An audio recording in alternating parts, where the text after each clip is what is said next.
surut ya. Nah kemudian di sana masih ada satu perumahan yang memang harus kita lakukan penyedotan airnya. Nah itu kita lakukan insya Allah. Kalau misalnya posisi sungai sudah agak lebih rendah, kita akan sedotkan di perumahan itu. Nah kemudian di daerah Ru ya, di Kecamatan Ru itu juga banyak yang terdampak di situ. Nah kita juga tadi lakukan beberapa intervensi untuk penanganan sementaranya terlebih dahulu. Untuk mengungsi terdampak itu ada yang mengungsi itu secara keseluruhan ada di 92 dan kita tempatkan di 2 titik lokasi. Yaitu tadi pagi kemudian agak ke siang itu sudah mulai pulang ke rumahnya masing-masing. Nah kemudian untuk hal yang lain yang sifatnya agak panjang penanganannya, kita lakukan inventarisir dulu titik-titik yang memang harus kita lakukan penanganan. Misalnya tadi ada 2 jembatan untuk motor ya, untuk orang pinggirannya itu perlu penanganan cepat.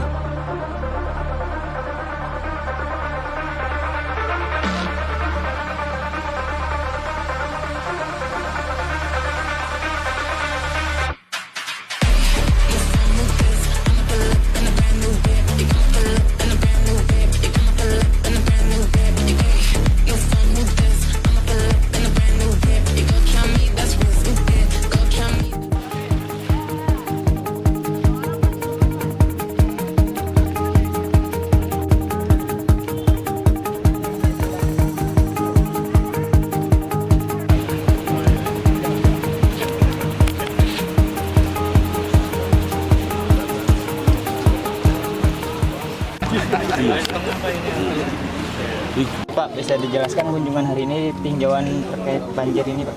Ya, semalam itu terjadi beberapa titik banjir di Kabupaten Cirebon.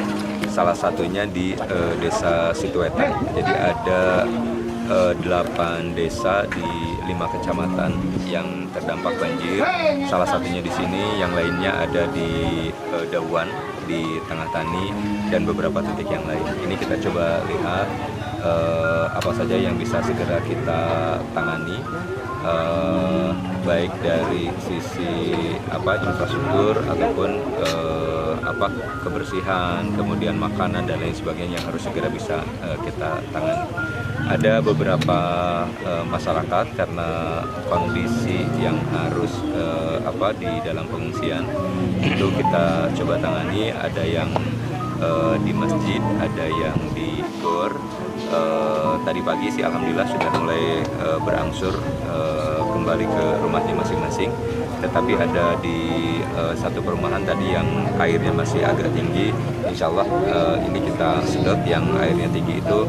Mudah-mudahan setelah kita lakukan penyedotan, nanti juga listrik kita alirkan kembali sehingga masyarakat masih sudah bisa masuk. Jadi semua kita coba tangani. Di sini juga misalnya ada kebutuhan air bersih untuk masyarakat, kita siapkan setidaknya di area Setuwetan di sini kita siapkan 2 titik untuk air bersih karena kita tidak bisa langsung masuk ke jalan-jalan kecilnya, jadi kita bisa simpankan di titik-titik tertentu ya. Nah itu juga kita lakukan. Kemudian yang lain-lainnya kita coba inventarisir apa saja yang memang bisa kita lakukan perbaikannya dalam baik di yang sekarang atau mungkin di beberapa yang akan datang. Yang lainnya kita juga koordinasi di antara kewenangan-kewenangan yang lain, karena ini ada sisi kewenangan baik yang pemerintah pusat maupun yang pemerintah provinsi. Nanti kita juga koordinasikan sehingga masing-masing kewenangan kita bisa bergerak. Dari 5 kecamatan sendiri berapa jiwa, Pak, yang terdampak?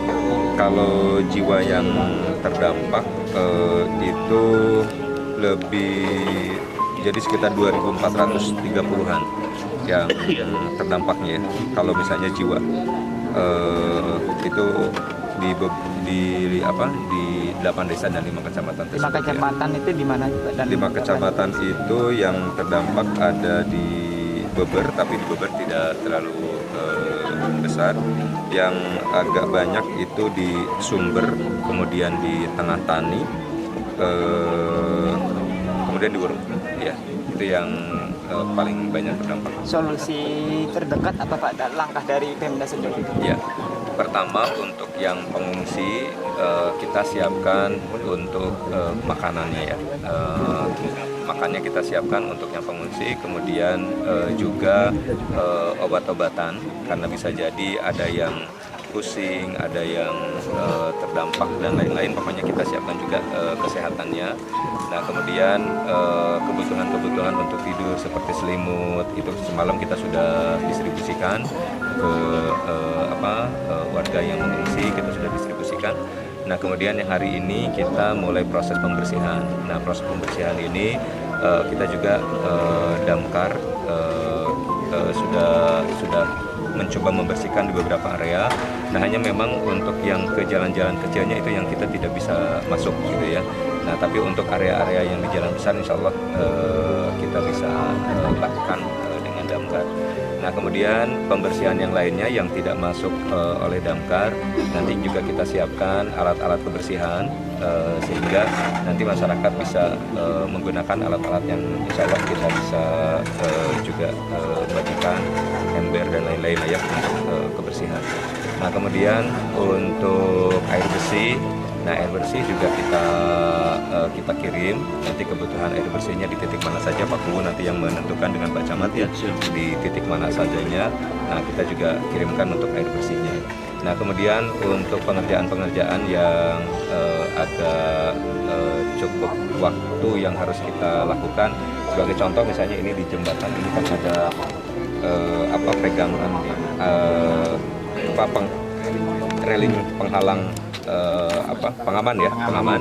Nah itu nanti kita coba cek terlebih dahulu kemungkinannya seperti apa supaya karena ini kan tetap masyarakat pasti menggunakan bolak-balik di sini. Nah itu juga menjadi bagian perhatian kita dan beberapa titik yang lain juga kita coba. Makanya sekarang kita lihat kondisi-kondisi mana yang memang yang kita bisa segera lakukan. Gitu. Pak, satu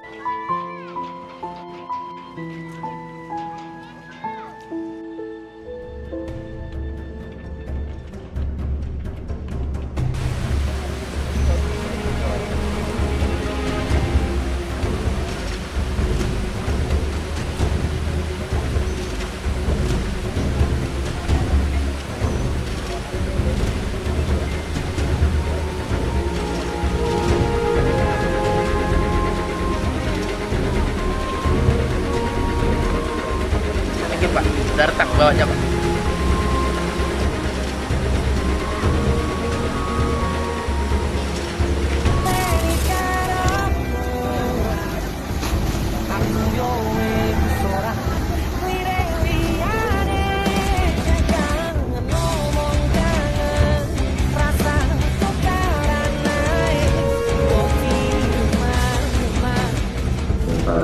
Mudah-mudahan dalam 2-3 hari ini kita sudah bisa selesai dan bisa dilewati lagi oleh masyarakat.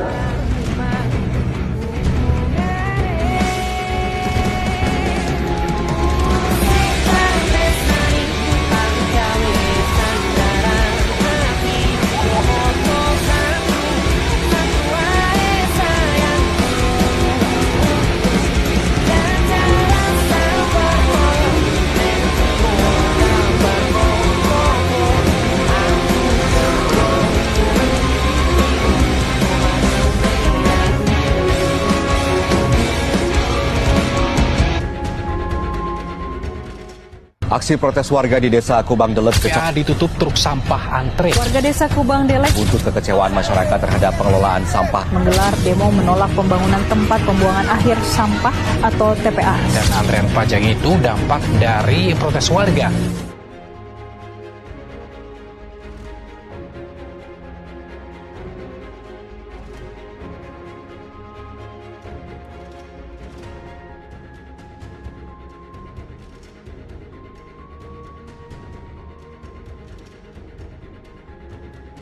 Kemudian beberapa kepala dinas dan seluruh masyarakat, bukan seluruh masyarakat, perwakilan masyarakat yang ada di Kubang Delek. Tadi kita mendiskusikan tindak lanjut dari 2 hari diskusi sebelumnya.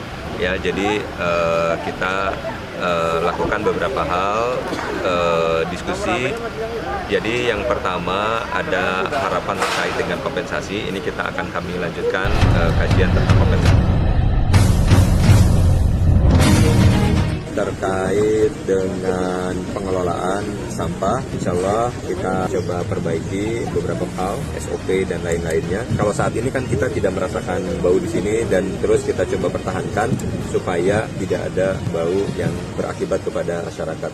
Kemudian untuk jangka panjang, insya Allah kami tadi juga mengajak perwakilan dari masyarakat untuk bisa sama-sama hadir ke pemerintah pusat. Kita menyampaikan bahwa kami Kabupaten Cirebon sangat memerlukan untuk pengelolaan sampah. Jadi kita sama-sama tidak hanya dengan Forkopimda, tetapi juga dengan perwakilan masyarakat yang dari Kubang Dalam.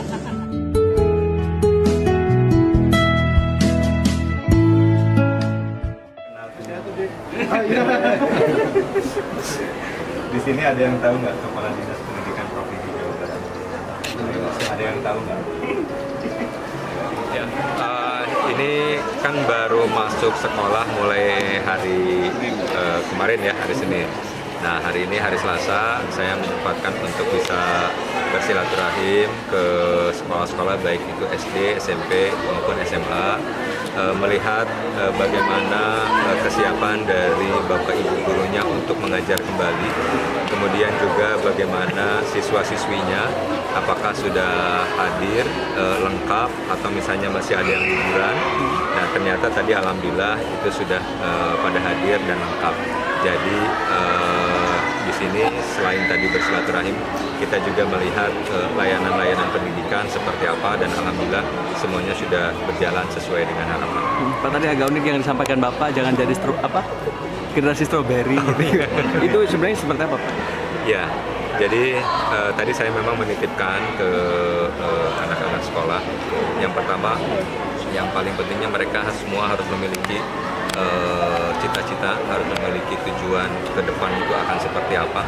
Kemudian mereka juga harus mempersiapkan apa langkah-langkah untuk mencapai tujuan tersebut dan juga membangun karakternya masing-masing. Nah, kemudian saya juga titip ke anak-anak sekolah jangan sampai menjadi generasi strawberry yang terlihat manis, terlihat enak gitu ya, tapi sebetulnya lembek. Jadi tadi saya minta tetap bahwa putra-putri ini merupakan generasi muda yang suatu saat akan memimpin bangsa ini, suatu saat akan memimpin negara ini, sehingga mereka harus menjadi pribadi-pribadi yang kuat, pribadi-pribadi yang mandiri dan terus bersemangat. Kira-kira demikian. Branding ya, branding nama kita ya, branding. Jadi kalau misalnya orang berbicara, ada yang macam-macam. Nah, temukan potensinya, kemudian asal.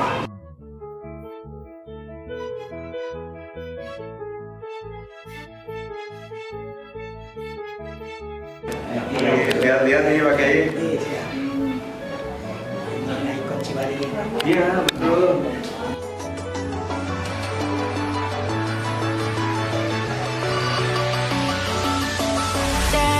Don't you go, you make my every cell flow, my every breath slow and cold. Yeah, that's how you make me feel I'm yours.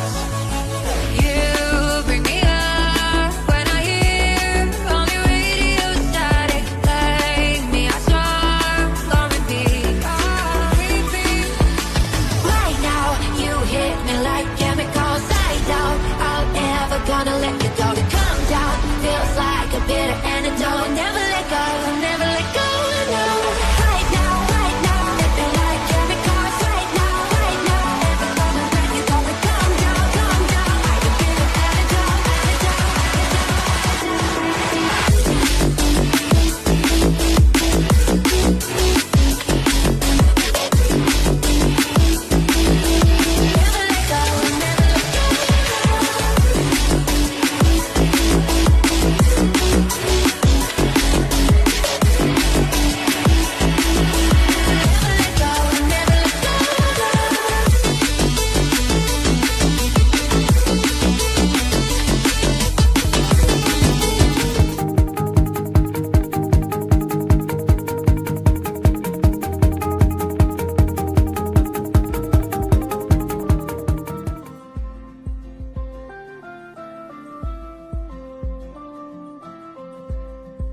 Pelantikan tanggal waktu yang dilaksanakan untuk 7 desa yang ada di Cirebon, dikarenakan ada 6 desa yang kuunya meninggal, kemudian 1 desa yang kuunya mengundurkan diri karena pada saat itu nyalon di legislatif. Proses pemilihan sudah dilakukan pada tanggal 1 Desember 2024, itu pemilihannya sesuai dengan ketentuan. Itu dilakukan oleh RT, RW, kemudian DPD yang ada di masing-masing. Alhamdulillah itu sudah berjalan lancar. Kemudian pada hari ini kita lakukan pelantikannya. Nah, periodenya ada periode yang sampai dengan 2027, 28 Desember 2027, ada yang sampai akhir 2029. Jadi melanjutkan sesuai dengan periode dari masing-masing desa sesuai dengan periode sebelumnya. Itu harus memang dilakukan secara bersama-sama dan juga mengingatkan kepada masyarakat seluruh yang ada di masing-masing desa.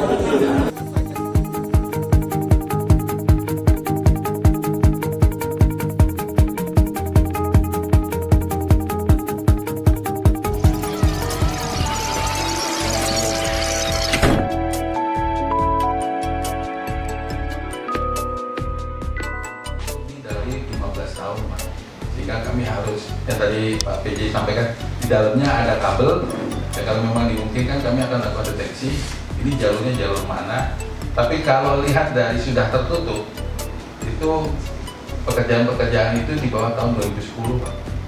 Kami di tahun 2000, kalau di tahun-tahun sekarang ini kan kita selalu koordinasi Pak, artinya selalu terinformasikan, oh ini kabel ini jalur sini, tapi kalau sudah tertutup, artinya kami juga perlu mendeteksi lebih detail ini jalurnya masuk ke mana, masuk dari induk mana, masuk ke pelanggan mana ke daun. Nah, apa upaya yang bisa kami lakukan dari hasil inspeksi di lapangan kemarin? Lanjut Mas. Nah ini Pak, ini kalau desain awalnya konsepnya kami sebut dengan UNP Pak. UNP itu artinya kabelnya hanya dibungkus semacam ya bukan paralon sih Pak, tapi dibungkus sebuah besi yang menutupi semuanya. Nah, kalau memang itu Pak PJ menganggap bahwa ini ada potensi air yang bisa naik, kami juga akan bisa menggunakan konsep yang kami sebut sebagai IWF Pak. IWF itu artinya ini akan dinaikkan.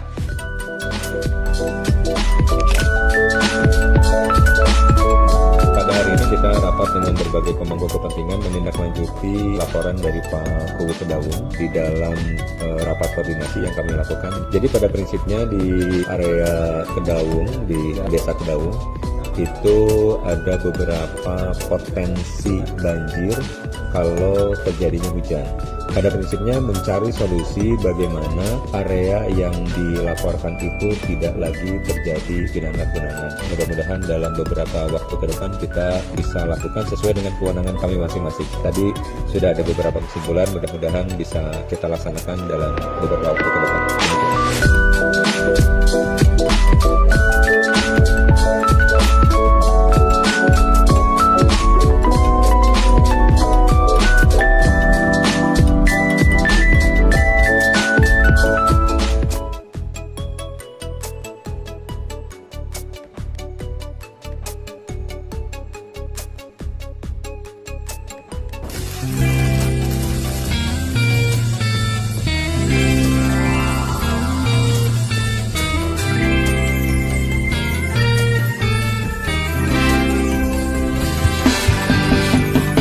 Hari ini tadi kita sudah sama-sama laksanakan ya untuk penanaman jagung di Kabupaten Cirebon. Kemarin kita juga melaksanakan pertemuan diantaranya dengan para camat seluruh Kabupaten Cirebon. Itu menyampaikan rencana-rencana terkait apa yang harus dilaksanakan oleh camat selaku kepala wilayah dan juga bagaimana yang dilaksanakan oleh para kuwu supaya lebih fokus dalam rencana-rencana penanaman jagung yang ada di Kabupaten Cirebon. Nah, kita juga coba kerjasamakan dengan pihak-pihak yang lain.